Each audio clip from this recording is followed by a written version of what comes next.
Good morning students, English with SS channel এ সকলকে welcome. Myself Sushant sir. আমার offline online স্টুডেন্টদের রিকোয়েস্টে আজকের বিশেষ টপিকটা নিয়ে আসলাম। টপিকটার নাম দেওয়া হয়েছে ক্লোজ টেস্ট, যেটাকে তোমরা এসএসসি স্পেশাল বলতে পারো। তো MTS 10+2 CGL এই তিনটে পরীক্ষায় 5 নাম্বার ভীষণ ইম্পর্টেন্ট। এটা দেখো কি নাম দিয়েছি, ক্লোজ টেস্ট কাকে বলে। একটা ইংরেজি প্যাসেজ দেওয়া থাকবে, তো সেই প্যাসেজে 5টা ব্ল্যাঙ্কস থাকবে, প্রত্যেকটা ব্ল্যাঙ্কস এর জন্য 4টে করে অপশন থাকবে, খুব কাছাকাছি মানে, এই কারণে ক্লোজ টেস্ট নাম দেওয়া হয়েছে। তো দেখো প্যাসেজটা পড়ি। A healthy body is necessary for the development of the dash and dash. একটা হেলদি বডি হয় প্রয়োজন কেন? বিকাশের জন্য, ফর দ্য ডেভেলপমেন্ট, লাইটের কারণে ডিস্টার্ব হচ্ছে DEVELOPMENT, ডেভেলপমেন্ট মানে বিকাশ, of the dash and wisdom. তাহলে এখানে ড্যাশে তোমাকে নিতে হবে কোন শব্দটা। অপশন দিয়েছে হেলদি, ইন্টেলেক্ট, বেনিভোলেন্স, নমিনেট।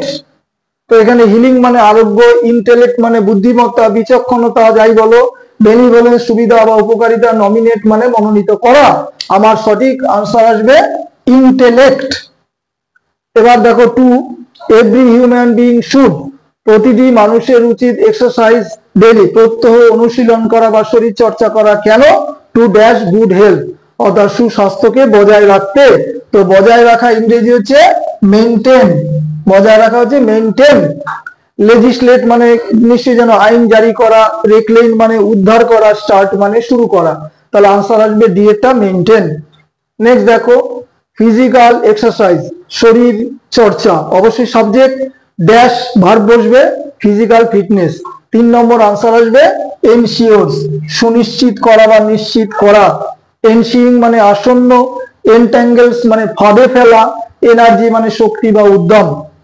4 নম্বর, চলো এবার একটু আবার পড়ি। ইট মেক্স হিউম্যান বিংস, এটি মানুষকে করে বা মানুষদের করে, কি করে? মেন্টালি, মানসিক ভাবে। তারপরে 4 নম্বর শব্দটা কি আসবে? মানসিক ভাবে। দেখো মেন্টালি এখানে কি আছে? অ্যাডভার্ব। অ্যাডভার্ব কাকে মডিফাই করে? অ্যাডজেক্টিভ কে। দেখো কোন শব্দটা হতে পারে মিনিং করে। তাহলে it makes human beings mentally dash. আমার সঠিক আনসার আসবে হচ্ছে 4-এর ডি এরটা, অ্যালার্ট, সতর্ক করে, মানসিক ভাবে অ্যালার্ট করে। অ্যাকিন মানে মিল বা সাদৃশ্য, ডিফেক্টিভ মানে ত্রুটিপূর্ণ, মাইন্ডফুল মানে মনোযোগী, যাই বলো, অ্যালার্ট মানে সতর্ক। তো এই 4টেই কিন্তু এখানে তোমার অ্যাডজেক্টিভ আছে। চলো নেক্সট দেখো 5, ইট ইজ, ইট মানে ফিজিক্যাল এক্সারসাইজ, বুঝে নেবে। It is required to dash food properly, এটার জন্য, শরীর চর্চার জন্য সঠিকভাবে খাবারকে কি করতে হবে? ডাইজেস্ট আছে, ইনহেল আছে, অ্যাসেন্ট আছে, আর অ্যাসেন্ট আছে। এটা অ্যাসেন্ট, এটা অ্যাসেন্ট। এটার বাংলা মানে কি? সম্মতি বা অনুমতি। এটার বাংলা মানে আরোহণ। ইনহেল মানে কিছু গ্রহণ করা, আর ডাইজেস্ট মানে কি? হজম করা। তাহলে খাবারটাকে কিন্তু যথাযথভাবে আমাদের হজম করার প্রয়োজন আছে। তো এখানে আমার 5-এর আনসার আসবে ডাইজেস্ট।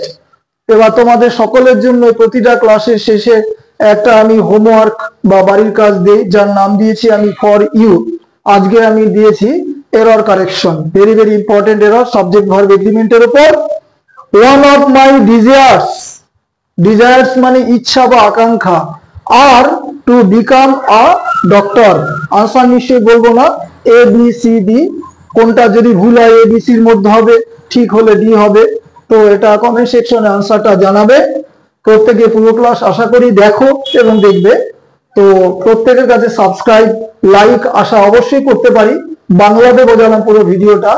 তো ক্লাস শেষ করলাম, প্রত্যেকে ভালো থাকবে। Have a good day.